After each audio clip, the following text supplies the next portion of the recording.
Sabah Qarasu Abdulabad yeraltı daşıyıcı qaz kəmərinin və üzərindən ayrılan qollarında kipriyin sınağı ilə əlaqədar Sabirabad və Hacıqabul rayonlarının bəzi kəndlərində qaz olmayacaq. Bu barədə Lent Azəriqaz İstehsalat Birliyinə istinadən xəbər verir. Qarasu əhali qaz ölçü qovşağından qidalanan diametri 315 mmlik pay orta təzyiqli Qarasu Abdulabad yeraltı daşıyıcı qaz kəmərinin və üzərindən ayrılan qollarında kipriyin sınağı ilə əlaqədar iyulun 3 saat 10:00-dan etibarən sınaq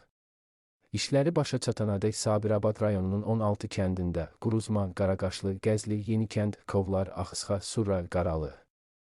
Balvar, Həsənli, Cavad, Türkədi, Əlicanlı, Yolçubəyli, Narlıq, Zəngəni kəndlərində ümumi 7255 abonent, Hacıqabul rayonunun 9 kəndində Abdulabad, Kolanı, Talış, Hümeyniman, Axtaçı, Şirvan, Ağacanlı, Ələtli, Bürvənd kəndlərində ümumilikdə 2315 abonent qaz təchizatının daxildən dayandırılması planlaşdırılır, məlumatda qeyd olunur.